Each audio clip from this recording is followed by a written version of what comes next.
Yo, what is up guys? Ethan here back with another video, and today I'm going to be giving you my game preview of Cincinnati versus UCF. If you haven't already, hit that like and subscribe button. I would really appreciate it.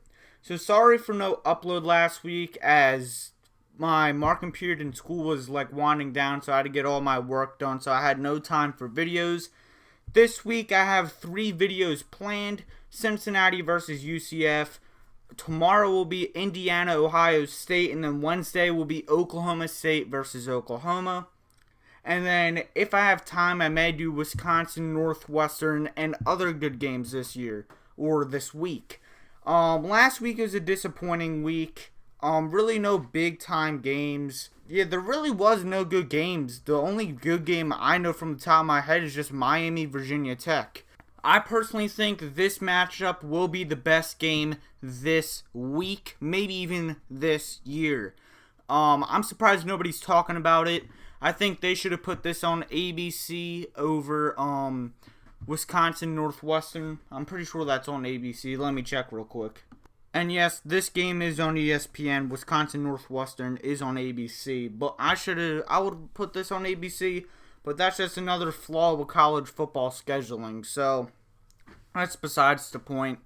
And like what the thumbnail says, this is the battle of the top American quarterbacks. I don't care about what you say about Shane Boucher. He's third, maybe even fourth, because I personally think Brady White's better than him. But Dillon Gabriel and Desmond Ridder are by far the best American quarterbacks this season. Dillon Gabriel, I'm surprised he's been so well, but it is mainly because of 2 good receivers, Marlon Williams and Jalen Robinson.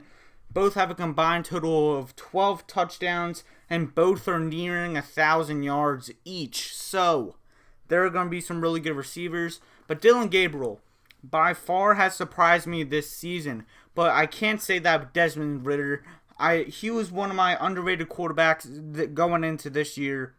I'm actually impressed on how well he's been. I knew he was going to do good, but people just stayed like, wow, he's doing so good. He was really good last year as well and led Cincinnati with a good team. Besides getting blown out by Ohio State last year, Cincinnati was a very good team. And they did have dog fights with Memphis. They didn't win either of them, but still, Cincinnati was a really good team last year. And that offense led by Ridder and Jarek Dokes Sr., it's been elite. And both have top-tiered American defenses. Tulsa has definitely gotten up there, as their defense has blown me away so far this year. And to be honest, this may not be Cincinnati's toughest game left on the schedule, as their last game they do travel down to Tulsa for their last matchup on a primetime game, by the way. But this defense for Cincinnati has just been amazing. I knew it was going to be really good this year. This whole Cincinnati team, even though I had them third in the American, I said you can flip-flop them anywhere. I knew Ridder was going to be good, but I'm surprised on how well Luke Fickell has had that scheme for the offense. I knew they were going to have a top-tier defense, but not top in the country. That secondary is just amazing up there in Cincinnati. And UCF, they always had a good run game. They really don't have a premier back. I would say it's Otis Anderson, as he does lead them in rushing yards, and he was going into the year. But they've really spread around that rushing attack, and that's definitely going to be a main issue for Cincinnati. Let's say Otis Anderson doesn't get rolling. You have Greg McCray in the backfield behind him. He can go off. And they have a good 3 running back rotation there at UCF. And I think they're definitely going to utilize that in this game. And they're going to pound the ball in this one. And that's why I think it's going to be lower scoring than most people expect. And I think it's going to be a very low scoring first half. Like going in the half, it's going to be like a 14-10 game. But I think going into the second half, both offenses will pick up. Ridder will do like he always has all year. That running attack or that passing game with Dillon Gabriel will get going. And that's when all the scoring is going to happen. But I still think it's going to be relatively low scoring. And I think it's going to be in between a field goal. When I woke up this morning, Cincinnati was favored -2.5. Now they're favored by -6. Unless I'm unaware of an injury as of this moment, there is no big injuries. And I would easily take that +6 UCF's way. 100%.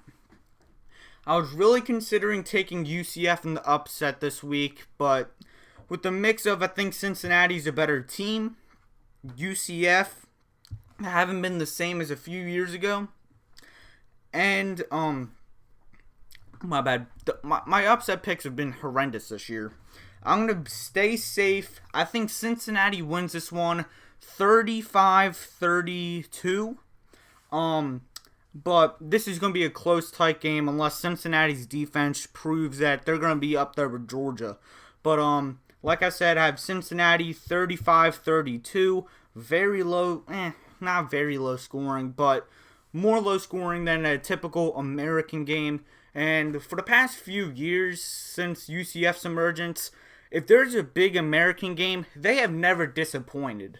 You have to admit that American has great games. I'm expecting a great one here down in Orlando. And UCF, they are maybe one of the best 3-loss teams in all college football. Just saying. So that is it for this video. Tomorrow, look out for Indiana-Ohio State, a top 10 battle. So yeah. So guys, I hope you enjoyed this video. Like, share, subscribe, and like always, have a good day. Peace out.